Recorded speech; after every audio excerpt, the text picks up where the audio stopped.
I'm Admiral Brad Cooper, the Commander of United States Central Command. In this capacity, I lead U.S. military forces in the Middle East. I'm here to provide you an update on Operation Epic Fury, now in our 4th day of execution.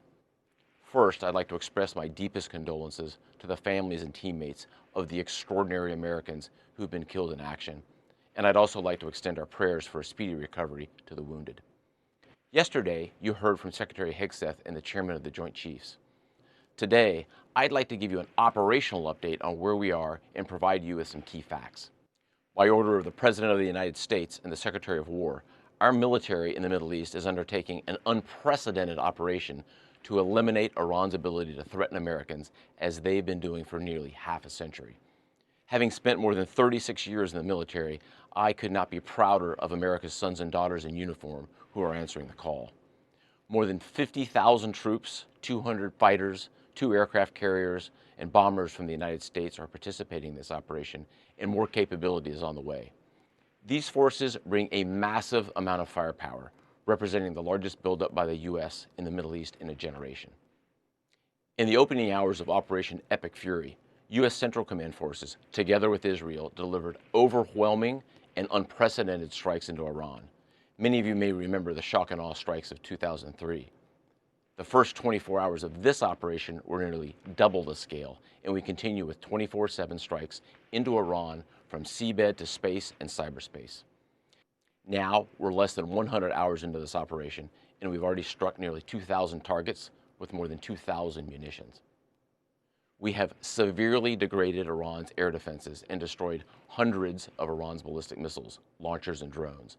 And in simple terms, we're focused on shooting all the things that can shoot at us.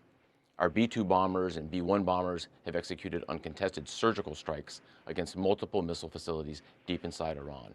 And then just last night, a B-52 bomber force struck ballistic missile and command and control posts. We are also sinking the Iranian Navy, the entire Navy. Thus far, we've destroyed 17 Iranian ships, including the most operational Iranian submarine that now has a hole in its side. For decades, the Iranian regime has harassed international shipping. Today, there's not a single Iranian ship underway in the Arabian Gulf, Strait of Hormuz, or Gulf of Oman, and we will not stop. We will continue to conduct dynamic targeting operations.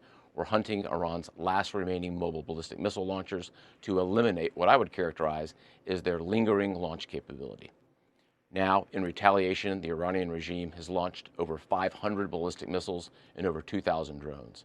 To be clear, Iran is indiscriminately targeting civilians as they launch these missiles and drones. You've seen it on TV. The evidence is crystal clear and overwhelming.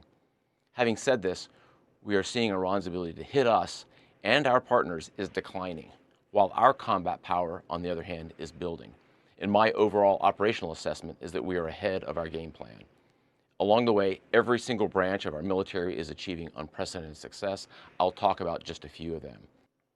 Our naval forces have deployed multiple waves of cruise missiles, obliterating Iranian command and control and air defense capabilities. From 2 aircraft carrier strike groups, we're squeezing Iran from the sea and have them backed into their own ports. U.S. air forces are doing what they do best, executing a high volume of airstrikes right into Iran. Operationally, the 2 most powerful air forces in the world, the U.S. and Israel, are dominating the skies of the world's largest state sponsor of terror.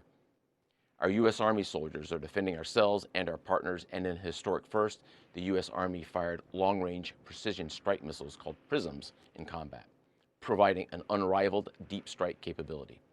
Also, for the first time, U.S. Central Command's drone task force, called Task Force Scorpion Strike, launched countless one-way attack drones, achieving massive effects. I'd like to point out these drones were originally an Iranian design. We took them back to America, made them better, and fired them right back at Iran. I just could not be prouder of our men and women in uniform, leveraging innovation to create dilemmas for the enemy. There is no adversary too determined, no mission too difficult for the great soldiers, sailors, airmen, Marines, Guardians, and Coast Guardsmen that make up the most powerful military the world has ever seen. Our military objectives are crystal clear, and our people are executing an immensely complex and historic mission with relentless lethality, conviction, and professionalism. And we've just begun.